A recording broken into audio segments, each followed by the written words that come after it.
Hey everyone, and welcome to the Infinite Respawn podcast. I'm Chicken.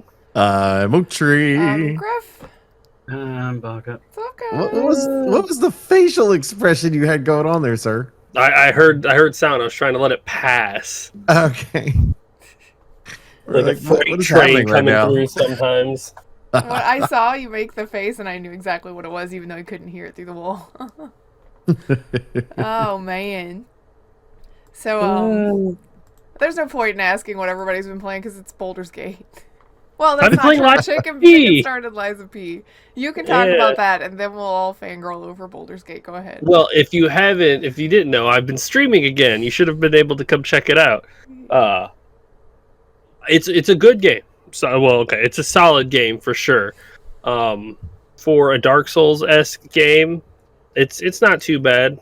You could tell this is their first shot at it because certain parts of it just don't like click as smoothly as they should in games like that, because they took elements from Bloodborne and they took elements from Sekiro and then kind of put it into one Dark Souls style game with a really good gothic architecture. Like the game is amazing looking. The puppets, the steampunk style is really nice backdrop for this style of game. The fights are rough because, like I said, it's not as fluid as certain parts should be. They want you to use the parry mechanic, and because they don't allow you, they lock you in animations where you can't break those locks unless you're not doing anything. Like with Sekiro, if you were comboing or taking your opportunities to like take your swings when they're open, you could instantly break the swing animation and do a parry so that you could kind of keep the flow of combat going. Okay. This one you cannot. You go swing, you have to follow through the whole animation when it's going. Again, when I'm playing games, I break down the mechanics to like solve how to play the game. And the animations lock you. So when you're swinging and you're doing your kind of hit on them, they don't stagger very well. So they will just take an opportunity as soon as you start swinging to just do their swing, and you just have to hope that your swing animation ends and you can dodge fast enough or try to hit the parry button in time. And they're aggressive. Like, the enemies are very pressuring. They will push you and not leave you very many windows. And if you take that window to try to hit them one time and then they swing again, that might be it. You don't have many like opportunities to kind of parry and create combos to push the enemy to pressure them. Like, you've got to play always on the back foot when you're taking these, because you've got to try to work around them instead of trying to outplay them. You've just got to. It's rough because sometimes it's like, oh, I see an opening, and then they don't get staggered and they will just do a combo on you and push you back.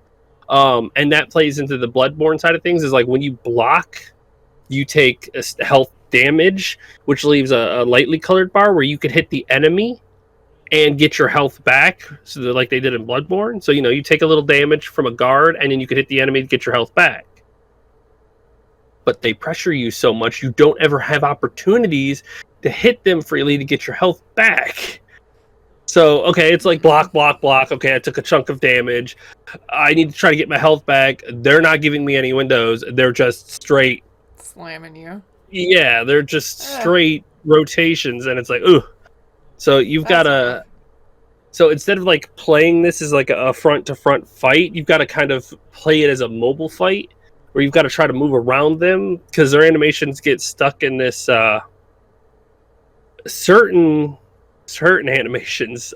They have strong follow, like they will just like twist their body hard to catch you on the backside. And then other ones, they'll just kind of like, they'll be like this triangle, and if you can get around, they'll just like swing in this triangle. You can hit them from behind. But other times, it's like certain abilities, they will almost 180 degrees turn with their animation and like catch you on their back, and it's like, ugh, ruin your life. That's what they're doing. So it's hard sometimes to.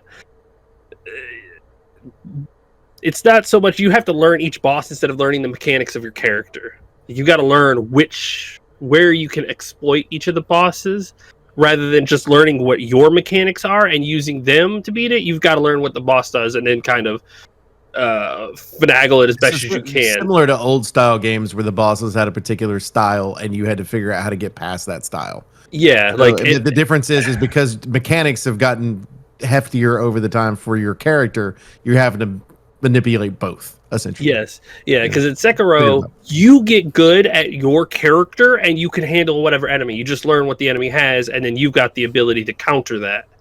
This one, it's like the enemy has these abilities. You don't have many tools to fight back really well against it. You've just got to kind of learn how to avoid it as best as you can, and then fight it. Like one of the bosses that I fought, I think it was the second stage boss, is this big flame guy. And I started getting a lot better at the parrying mechanics, and he leaves you certain windows that you can hit him from, and then at other points I just sprint around him and then hit him in the back, and then he does it and you just sprint around him. You just sprint around him. So I just did that for a little bit instead of trying to fight him one-on-one. I just basically dash and try to keep spinning him. It's almost like what I do to the what are they called? The Loxes in Valheim, where if you're tanking them, you can get right on their side and just basically run them in circles where they'll never hit you and everybody else can just hit them. You guys have seen me do it plenty of times. You just stick to their leg, their front leg, and you just run around in circles while they rotate trying to hit you. Same principle in this one is you try to catch them on that angle, and then you run around them until they do a swing, and then you take a few swings, and then you keep doing that to try to hit them back. Because they don't give you many opportunities. Because if you get one-on-one fight, they just push you, and it's like, ugh, I don't have opportunities to hit you, and I can't get my health back because you're not letting me like actually stagger you. And in Sekiro, when you stagger an opponent, everybody's seen me play it. You have the health bar, you have the stagger bar, you parry him enough, you get a stagger, then you get a big attack. This one, there's no stagger bar, but there is stagger. You have no idea where you're at in the staggering menu until their health bar glows white, and you have to get 2 heavy attacks off for you to break their formation, and then you can do a special attack. So you kind of can't, like, and they press you hard, so you don't really have opportunities to take advantage of that either. So it's rough. Some of the combats are rough, and the mini bosses feel like goddamn like bosses with some of their abilities. So what do the big bosses feel like? Oh man, like gimmicks. Yeah, it really is. That requires too much patience for me. Yeah, I know my shortcomings. Even with all of that, like it still has good enough mechanics to make it fun. But I expect whatever game they go with next, it has to be more polished in this. My biggest complaint is being stuck in the swing animation. If that's all I'm asking, if there was the ability to break a swing and do the parry, I would be perfectly fine, because then I would have an opportunity to push, and then even if I'm in the attack, I could still try to defend instead of being locked in the animation. That is like my biggest gripe, is I need to be able to break the swing animation to parry. You have to give me something that I can try to outplay, because I can't even dodge either. You have to wait till the animation is done before you try to do anything. And since your animation hitting them does not stagger them or make them not able to hit, they will just swing on you the moment you swing, and you take a whole lot more damage. So you just got to give me the ability to stop the swing animation. Yeah. I feel like that's a lack of experience, like you were talking about at the beginning. I feel like that is they go, okay, we have the Dark Soul games that have given us a light of and an idea of what we need to do for our style game that we're trying to do. We can't figure out how they did this in this game, so we're just gonna have to continue to finish, because this is our limitations are here. And now you're able to bring more people in if this game is successful and things like that. Maybe Gamecast gives them an opportunity as well because of that, and then build from there. But I like that it doesn't play the same as another game though, in that aspect, because it feels good. Like like I said, I played all of them, and this one has its own feeling to it too. So it's good. If you like Dark Souls game and you have Game Pass, check it out. Like, even if the gameplay isn't the freshest, because I mean my top tier is Sekiro style, like followed by Elden Ring. Like the mechanics in those games are just above and beyond, like top tier. This game is like good gameplay, incredible aesthetics, and it's a pretty good start for this company. Like, because the original Dark Souls was not top it's tier. clunky. Yeah, this game is a little better than that. Is about right there. So hopefully their next one, if they want to go into it again, they can come out with a little bit stronger this time. So it's a good start for sure. I love it. It's fun. I'm enjoying the shit out of it. And depending on, because we don't know how this game ends, but depending on what they're doing, because they're basing it off of a book of some sort, right? In this case, the Pinocchio. Since they're basing it off that, they could literally just go in and they could, I mean, go the Disney route, right? In the aspect of find another book, a fairy tale. Can we do something similar? Put a different art style than we did with Lies of P, but create a storyline off of a book that is, existing already. I like the premise behind it. So yeah, so do I. I enjoyed love it. And they have the laws of the puppets, which a puppet cannot lie, a puppet cannot harm anybody, things like that. Like the commandments, and one of the main functions of you being a puppet is that you have to. I haven't tried to not lie, to tell the truth in some of these, because I think some of them just end in your death, where you're kind of like given the illusion of choice, but you have to lie. So it's Pinocchio becoming a real boy. So it's fun to watch that kind of transition, because they kind of make statements to that every now and again. It's like, you're not like every other puppet. Like you should be able to do some of the things that you could do. It's like, why is he special? Like, I'm interested to see his transition into being a human, I guess. So. Well, I'm glad that you're having fun. Oh yeah, I stream it too, so be sure to drop by and check it out. Maybe sometime this week. Yeah, I think Wednesday I'm looking at right now. Okay. Well, that'll be fun. Fun times. Well, now everybody else's main game that we've all been playing, hardcore style. To be fair, we all played 2 games together at the same time, actually, because we do have Valheim. Yes. Yeah, we but played haven't not just really done BG3. much. Well, we killed the next boss. And that was, You killed your next boss. Yeah. We're prepping for that boss. We're doing that one tonight. Yeah, So, you guys will get it. It's not too bad. Yeah, I did run into an issue. Was it Friday night? It was Friday night. So I had planted a bunch of flax so we could get as much linen as we possibly could to get the padded armor and all that stuff. And I was scared because all of our barley disappeared. Ooh. And the only way you can normally get barley is go into find one of the goblin food camp and do that, right? So I was like, okay. Hopefully somebody has some somewhere. So I showed back up Friday night and there were some that was planted. I was like, oh, thank God. But it was like 20 plants. So obviously somebody almost used all of our stuff. and so I went in, picked up all the flax, picked it up, and I was like, okay, I'm gonna plant as much of this barley as I can, and I'm gonna plant the rest, a certain amount of the flax. I planted 300 flax and 200, ended up with 200 barley to be able to plant. Hell yeah. Planted all it, and I was like, okay, we're good. And I'm in the plains, right? Because it's the only place you can plant the stuff. And we have pet loxes. And the next thing I know, they're going nuts. And one is climbing over the top of our little Stonehenge thing that we've got. And like walls are coming down on the outside that's holding them up. And you hear them fight with feelings and skeetos. And like, I was like, oh my God, what is happening? The next thing I know, they're so upset. They're inside the area where all of our stuff is that I just planted. So we probably lost 150, 200 plants total between the two because they were in there fighting against feelings that had come into the area. And the feelings are just trying to kill all your plants, the dicks. But Yeah, they're those are doing. I was dicks. like, oh my God. And like, I have no voice to talk to anybody else that's playing at the time. So I'm like popping into a menu, trying not to die, going, I need help. And they're all over across the entire world. And they're like, oh no, but that was fun. But and then BG3, I started back up.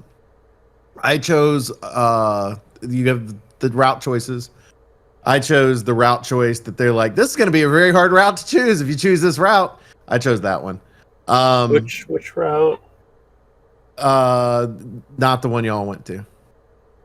You went. Okay, you can go under or over. I went over.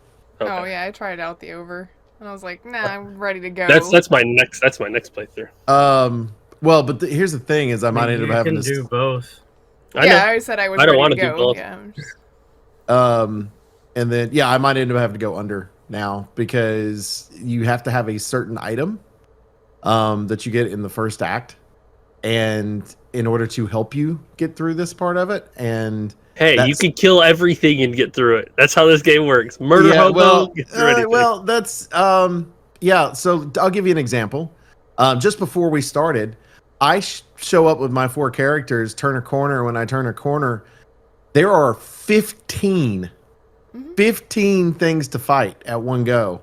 And as soon as I turn the corner, 2 of my characters died before I ever got an opportunity to use them to be able to even fight.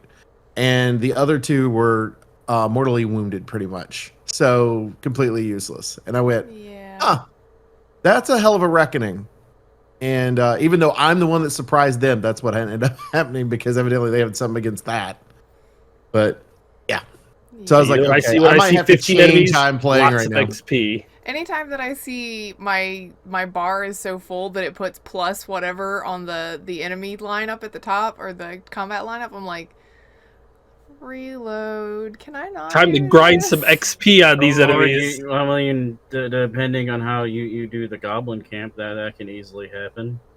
But I set up for it by like I freed the goblin in the cage, made friends with the goblins to get into the camp and everything. Set up a bunch of explosive barrels in spots around in the camp. And then when I decided I wanted to kill them all, I just kept hitting those and blowing them up and fucking them up.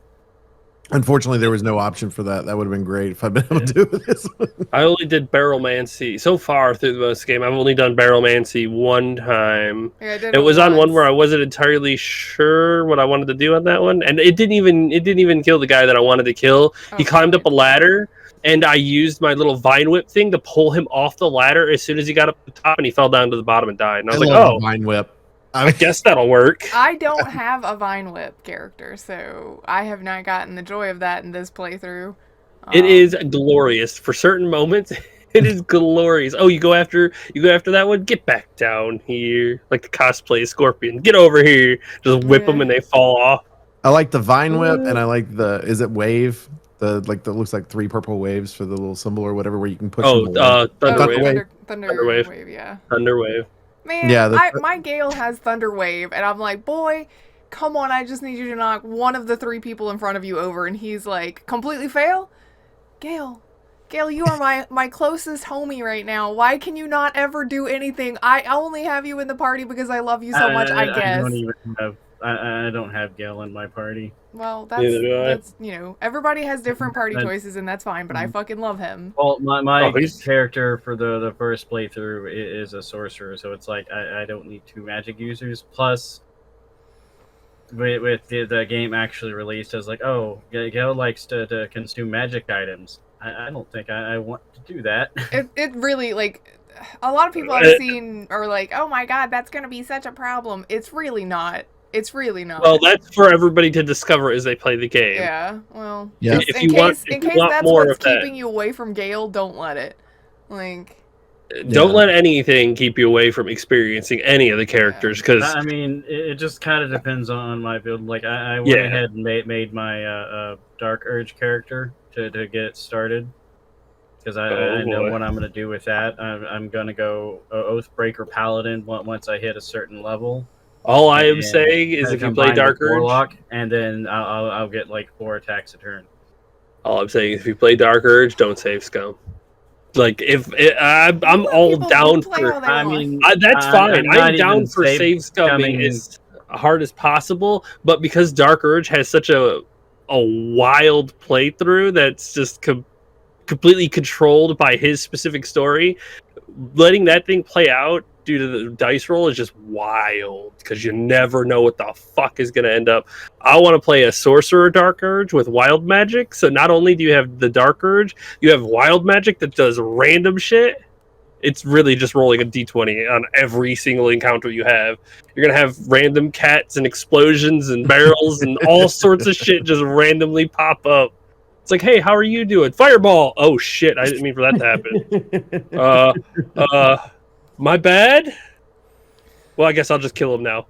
Boom! Oh, that takes care of them. Let's go see what the rest of the people are doing. Oh man. Play full RNG style. I don't think I can do it. I don't think I could do a bad people run. Like I don't. As much as I would love to be the villain, I just can't commit to bad choices. That's why you like villains. I made mine a drow, so because my thought process is I'm going to join the other drow lady and burn the druid camp in mind. That is my goal. Yeah. Hell yeah, that's what I do. That I'm gonna do that one. Oh, I'm gonna see how my dark urge plays out. Being a drow though is definitely gonna get you a lot of side eyes. People ain't gonna like you. Well, I mean that's kind of D&D lore.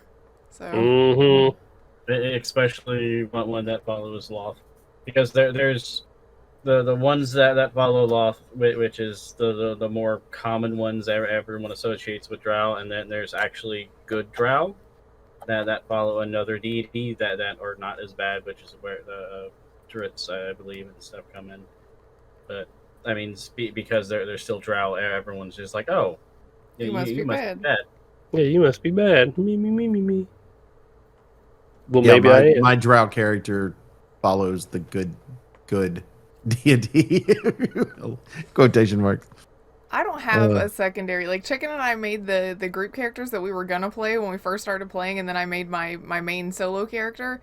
I can't commit to making other characters while I'm still playing her. I guess because my brain, like, as much as I love the role playing and everything, my brain's so focused on this is Giselle's story. I need to figure out what happens and see how it plays out for her that I can't commit that time because I don't have a lot of time to play anyway. I can't commit that time to another character right now. It's like I got to do this and that's it. I like the fact too, though, because you're holding off from that and being able to commit solo because of the last patches that they've set up. It allows some of the stuff is improving the multiplayer part of it too. Yeah. Where you're able to hear the conversations your friends are having with the characters around you instead of not knowing what the hell was just said and go, hey, all of a sudden we just took a quest. What the hell? What's happening right now? We're on something, So I think it works out good that you're all doing solo stuff right now instead of being in the middle of that and then that stuff going on at the same time. So at least quality of life will be a little bit better on the multiplayer by then. I imagine by the time that we do an actual full multiplayer run with everybody, we'll do it with a mod so that we can have everybody play at the same time. You'd have up to 18 that people. That game is just going to be chaos. That is just going to be I just want to be. I want to be someone's NPC. I'm just gonna be someone's side character who stands in the back and does a little dance while you're doing the conversations. Whenever you need combat, I'm here. I'm gonna do stuff. I'm gonna go loot stuff and pick up stuff and make my character strong. But you handle it. You tell me where we're going. I will give you advice, but I ain't doing the conversations.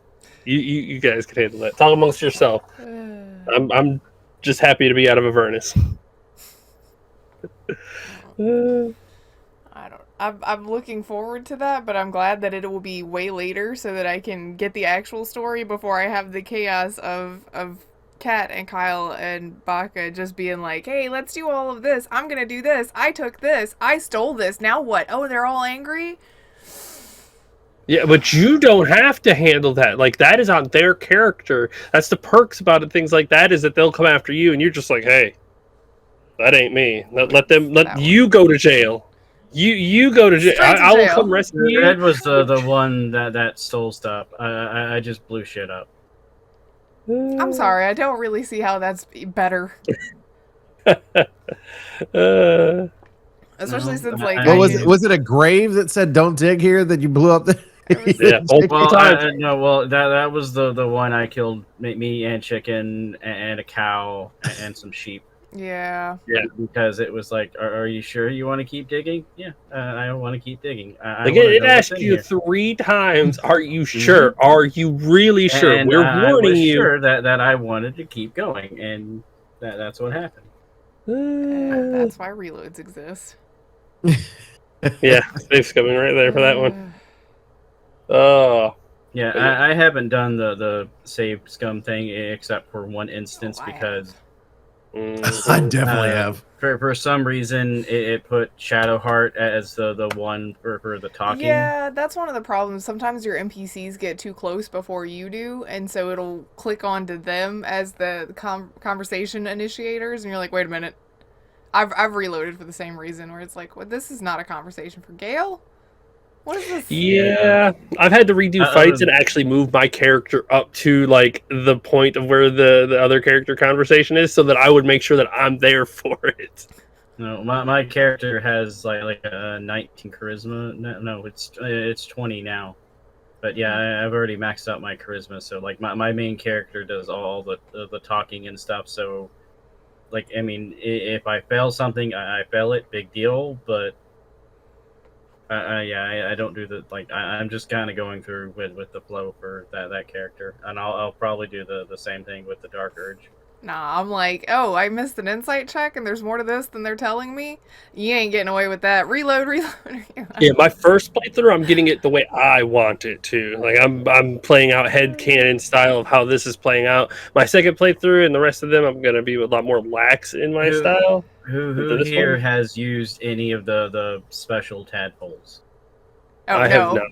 No, they all go back to camp. My party's like, I might I've like got him. that. No, and I've I'm got like, him in I've got him in my brain. I just don't use the ability.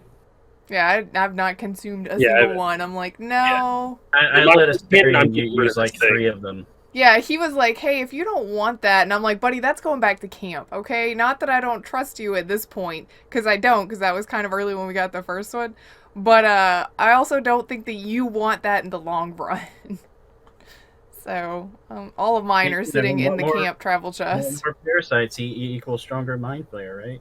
Well, you know, I don't want to. I do want to do a mind flayer, like a psionic playthrough too. I want to see how strong. Them all? Every time you murder somebody and a thing pops out, you're like, ah. Like gross. evil playthrough. And I know you got to a part to where you could take that even one step further. Oh yeah.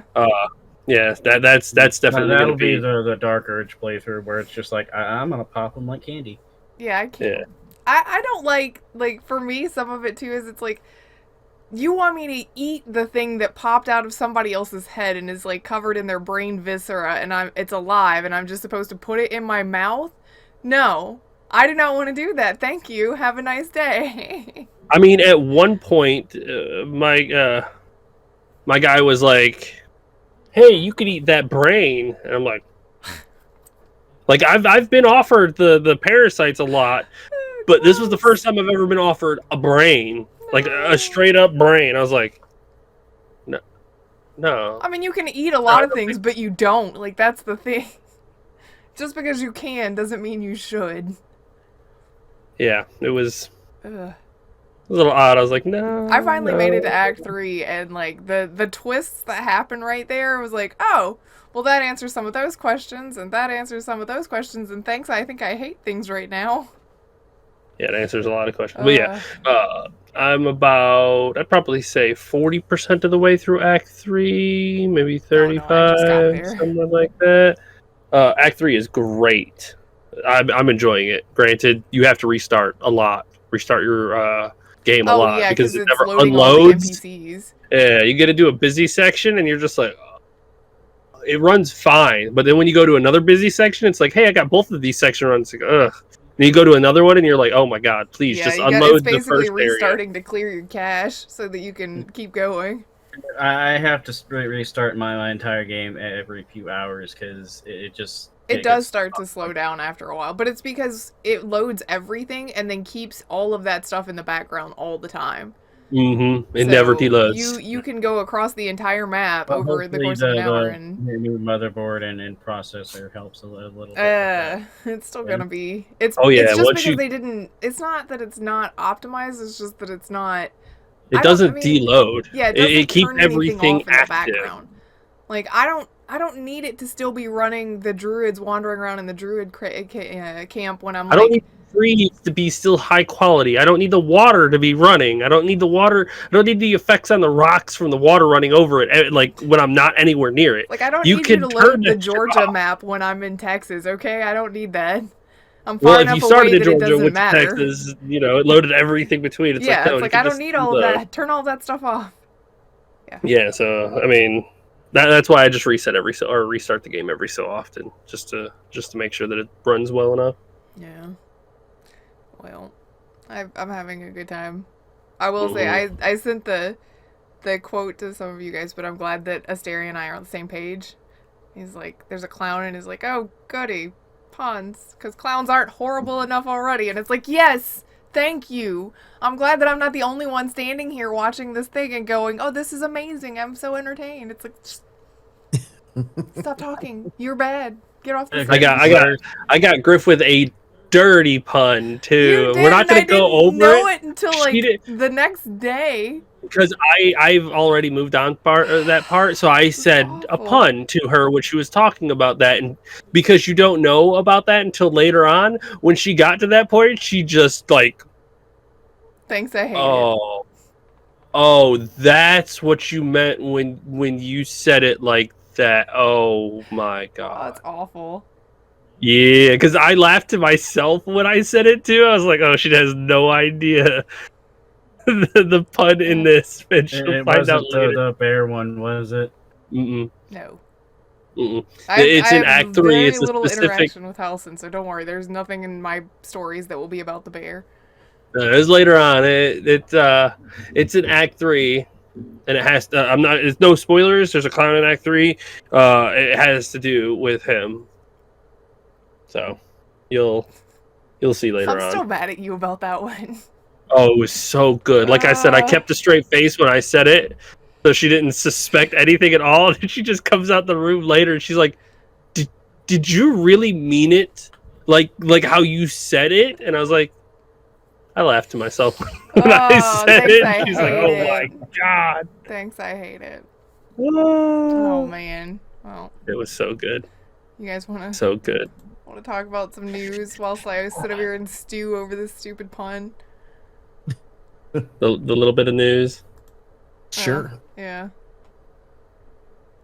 What do you wanna? You wanna talk about the Resident Evil thing since you're streaming and that's your next plan? Yes, the Resident Evil stuff is like, as soon as I'm done with Lies of P, Resident Evil 4 is back on the menu. They announced the Separate Ways DLC. I think it was a few weeks ago on September 14th, right after my birthday.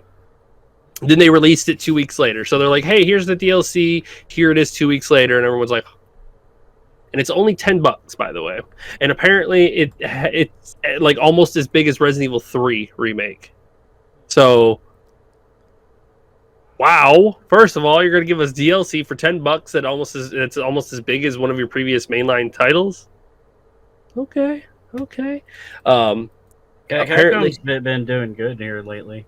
oh yes, they're hitting the mark every time. Then like with the PS3 and 360 when they first started doing DLC, like what was it, Street Fighter 4, where they're like, yeah, you can give us like $20 to unlock these characters, but they're really already on the disc and they're just behind a paywall. Yeah.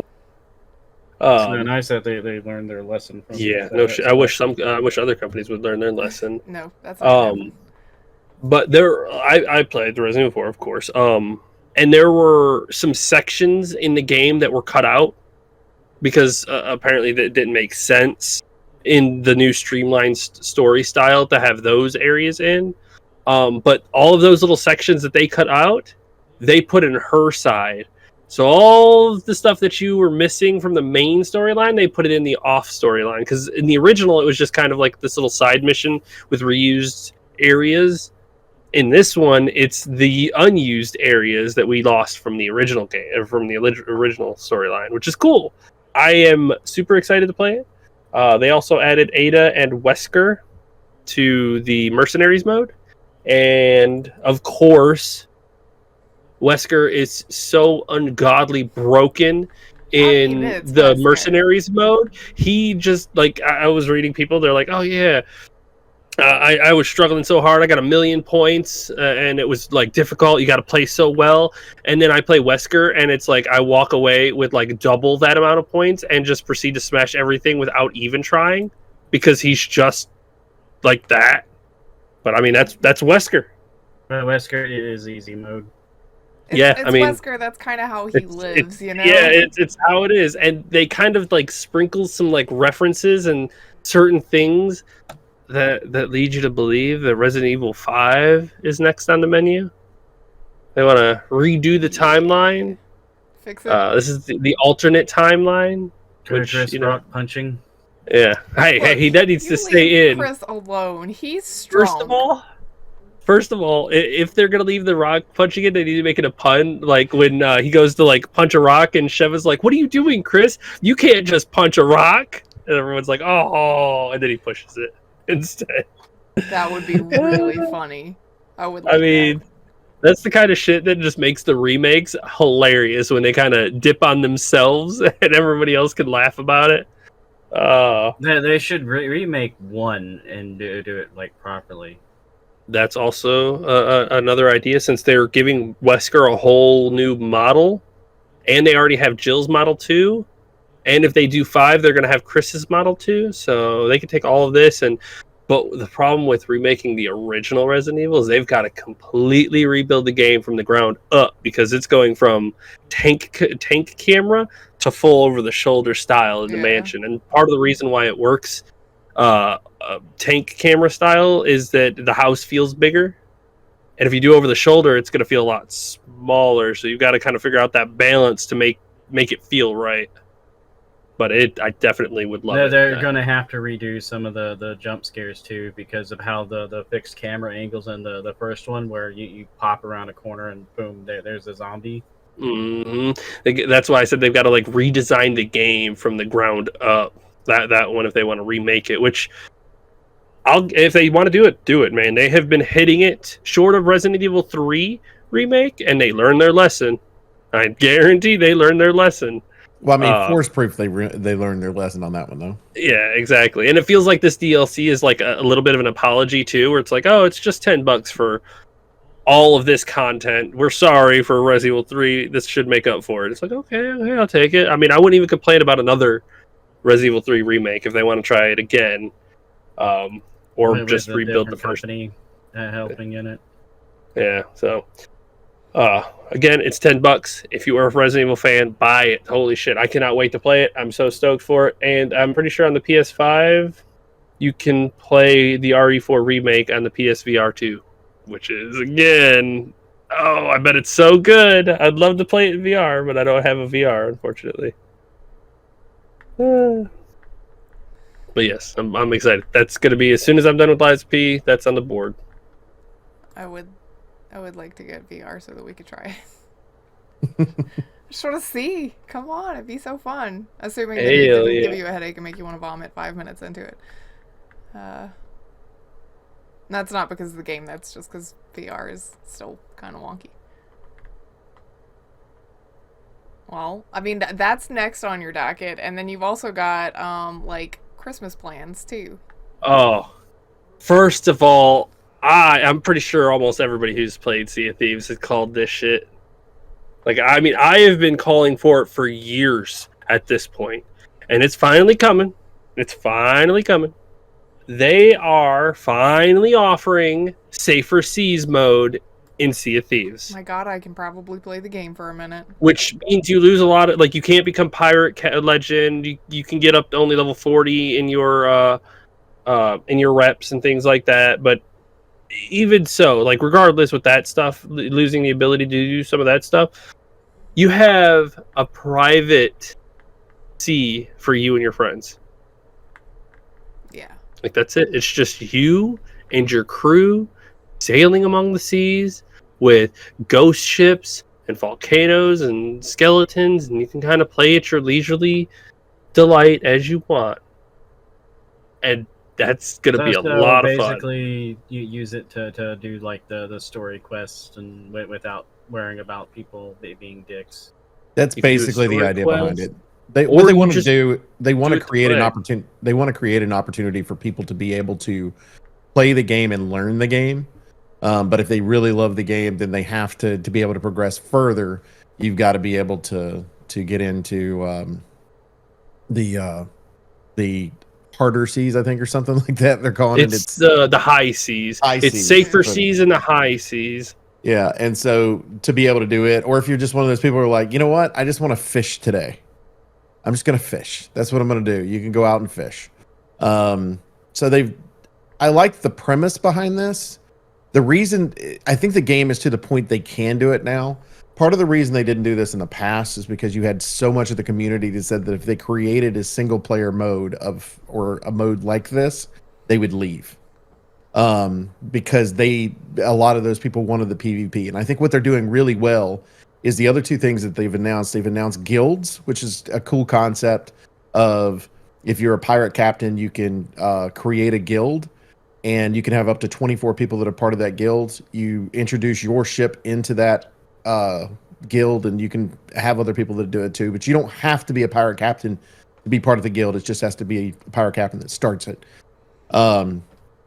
And if you wanted to go sell the seas, you can use that particular person's ship and go sell the seas, and everyone that's part of the guild gets credit for their XP and stuff like that. And then so which I think is kind of a cool concept. Especially since we all know that's how the original pirate captain became pirate captain in the first place, is he had other people that were doing all the damn work for him. He was just there for it turned in, right? But what they're doing on top of that, they've got a new PvP element to where it's basically a big giant treasure hunt. That there's going to be certain people that if you say yes, I want to be able to play into this, then everybody's looking for the same treasure, and there's a battle that takes place with it. And they're announced both of those are happening before they release this. So I think you're giving the PvPers what they want. And they're making it to where they say, okay, it's not just you can't get pirate captain being on the solo mode. It's there for beginners and people that just want to be able to sell on their own or do something casually. Hey, I got to go to work today, but I want to go sell the seas a little bit because the game's pretty and I just want to do some things. And I like the aspect that they're trying to give that to those people. I like it as a parent because I can put my kid on the damn on a controller, and I don't have to worry about my kid being thrashed by anybody. Yeah. I also think it's weird that you mentioned that a lot of their community was like, we'll leave if you give a PvE mode. And it's like, why, one, do you think that you should hold a game hostage? And two, why does it even matter? People are still going to do the PvP stuff. Why do you care that there's an option for the Because other what one? they were scared they're going to do is make it to where there was somebody be able to progress to Pirate Legend without ever having to fight against somebody else, or fight the high seas. There was an issue there. And I get it, I understand, but I think they've done this well because they've gone through the research of what people complained about, and they even said 40 is your limit. That's the highest you're going to be able to get is 40. If you want to go progress further, you can. It's also going to be 30% of the XP you would normally get compared to what you would be on the high seas. So there's an incentive to be over on the high seas if you're really wanting to progress. But there's also an incentive for those people that go, hey, I've tried to do this mission, but because you didn't put it in its own instance, I've had to fight idiots and I didn't really enjoy this part of it. And now I don't have to worry about that. I can go with my 3 friends and go out there and play the damn game. I like the concept of being able to do it because I like a lot of these missions and be able to play them over and over again. Yeah. I think people talk a lot about the PvP, and I'm mostly okay. I like PvP games. PvE is one of my favorites. It's always been a long-standing thing. But the problem with this game's PvP is it has never really felt like PvP style. It's always felt like just a toxic style where like you don't ever opt into it, or if you're just kind of chilling, like you've got this group of 4 that just runs up on your group of 2, either will just camp you on your boat and not even sink you and just troll you. I've had that happen to me a few times, and it's like, this isn't fun. Or people who will just come, just kill you, sink your ship, and then just leave without taking your treasure. Fun It's for like, them, why? not the people experiencing. Yeah, so like I feel like Rare is doing this because they've seen, like, the PvPers are kind of like split. There were people who liked doing PvP and they were good. They were like, oh, we're going to shoot you. Oh, okay, you're not shooting back. We're just going to go on. And then you have the people who are just going to chase down people for 2.5 hours just because. Just to waste their time. Yeah, and it's like, okay. Which they're starting to see that lean towards the toxic PvP side. And they're like, okay, we've got to make sure that we keep our softer audience, which, yes, softer audience. Oh yeah, no, I definitely am. So that they have an option to at least still play our game, because we got to retain our community, and maybe that community will foster into something good later. And then those people that go to the higher seas aren't going to be super toxic assholes. They're going to be coming from safer seas, and they're going to be more respectful on the seas with the regular players, instead of these people who just come in and hunt these people who are still learning the game, or kids, or anything like this, just because some dumb reason. Yeah. Well, I like the fact that one of the things they're doing too, which again, I think this is a greatest incentive to play on safer, is because if you pay for the battle pass, or whatever they call their battle pass, but you pay for their pass, it doesn't matter which you're playing on. Oh, that's nice. You progress at the exact same. Which I think is great. So if you're one of those people that are like, I really like this outfit that I'm going to get if I get up to a level 50, and I don't want to be bombarded by a bunch of people. I just want to go out and play the game and enjoy it. And I still want credit for playing the game and, selling a certain distance or picking up a certain amount of treasure or whatever it happens to be. You have that option. Also, according to what they're saying, gold is the same worth. So it's now you're going, I want this particular ship, but for some reason, this hull costs 3.2 million gold. I can't go get it anywhere else, because if I try to get this much gold in the real world that they've created, then I have a hard time being able to get this amount of gold. Okay, well, guess what? Now you can go get the gold in one part of the game, go to the high seas, go into your pirate lair there, because if you're a legend, and then go get the 3.2 million that you've been trying to save up for. That's part of the problem I've had. Is I was tired of the PvPers. We'd worked all night to get a certain amount of stuff, and we would have gotten a certain amount of that for that gold, and now we got nothing out of it. Yeah. I will say, I don't know. You played more, so it says weirdly captains won't be able to use their customized ships. Does that mean you just have to use plain ships? Yes, because captain is not available in that particular mode. Okay, okay. Well, originally there weren't captains or anything like that. You could still customize your ship, but do you not have access to that at all? No, you won't have the customized ships. You will not have available to you, because the captain part of that is only available in the high seas. So you can't customize. It'll be like you can't put a hull or sailing. No, like I can't. As somebody that's played as long as I have, I don't have captaincy, so I can't even do my ship. So like, if you joined right now into high seas, you can't do it until you become a captain. So captain is a separate what do you part need of the money for until you hit captain? The captain part is like you can customize, when I go into a game, because I did the my own ship, I spawn in with the ship with how I want it to look, and that's my ship. Right, but you have to. I think it's a certain amount of gold to buy into captaincy, right? Yeah, it's 250 for a sloop, 370 for a brigantine, and 500 for a galleon. Right. So you have to be able to. You only get base ships. You can't do any customization to it. No. There's still the customization. Captain's different. Yes. Oh, okay. Yes. So it's like Captain's internal customization. I'm looking this up, and play. Any of us could add in our stuff for the customization. Yeah. Okay, Griff, let me put it to you this way. Captains are loadouts. Well, that's what Baka was just explaining. Yeah, you could buy stock and all sorts of stuff. Yeah. So it's just you won't have that part of the game, which is, I mean, honestly, you don't need that part of the game Thank you for trying to good explain it to me, Baka. I'm sorry. that part of it. Well, But okay, so that's different then. Got it. Okay. Well, anything else on that, or do we want to go talk about the other one? we can talk about the other one. Okay. Did I transfer that over? I did. Okay. The blunder. Did you say The blunder. blender or blunder?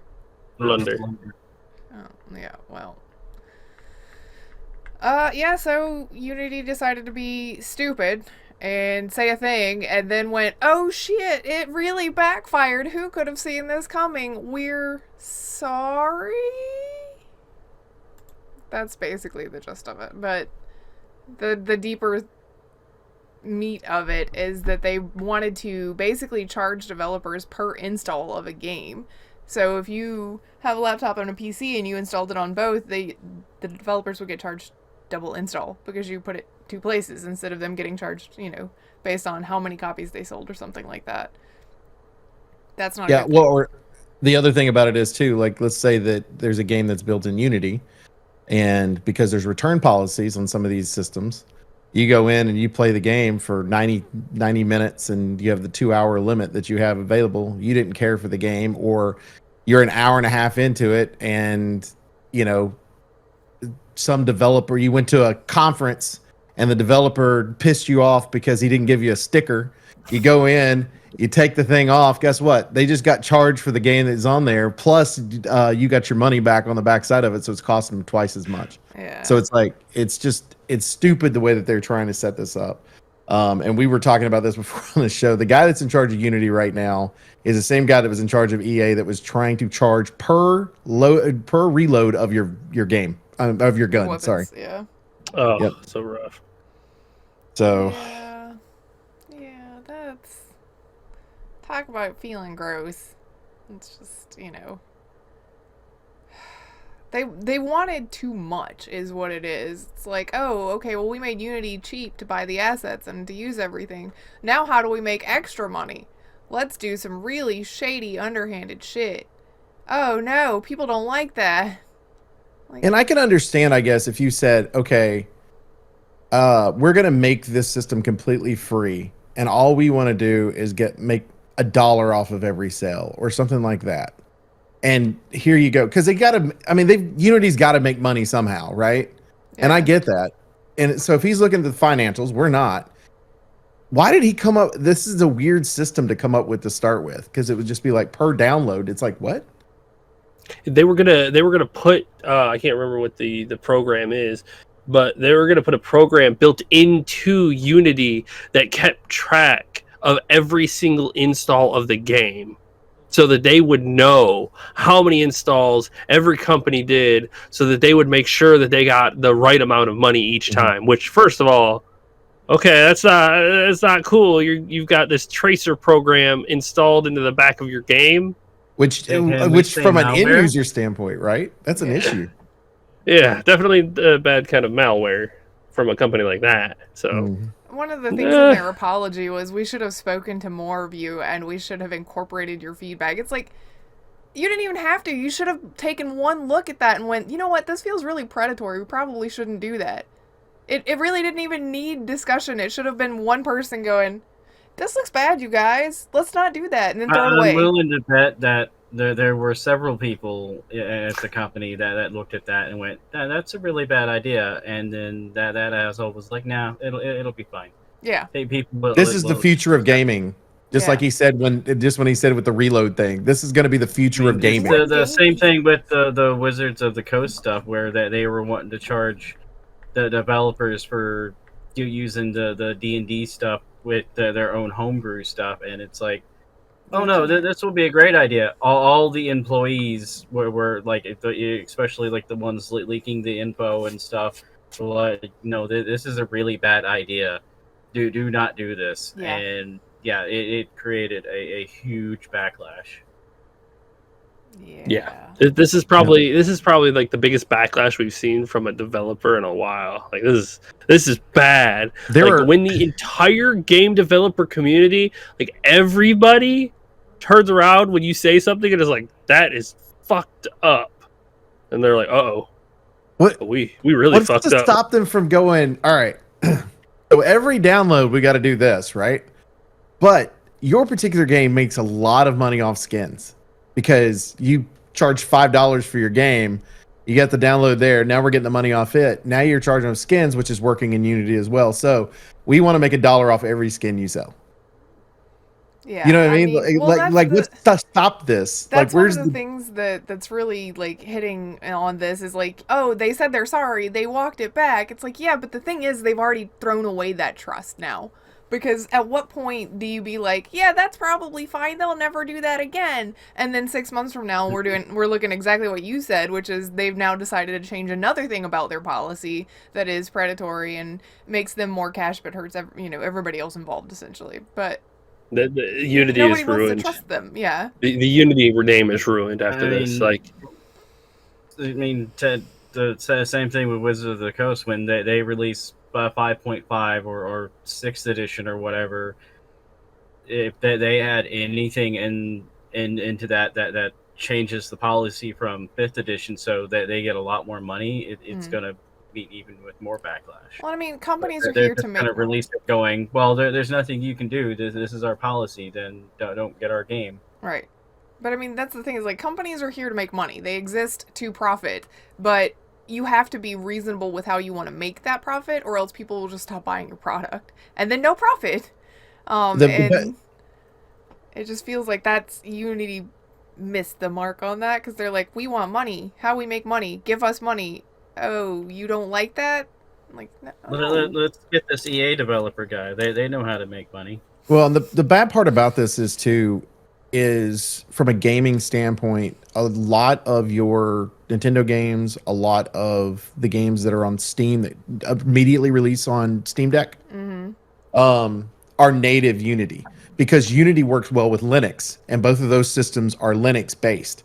So from a gaming standpoint, we're sitting here going, okay, we really want these games. Oh, cool, this game's made out of Unity. I'd like to be able to play it on my Steam Deck, or I'd like to be able to play it on my Switch.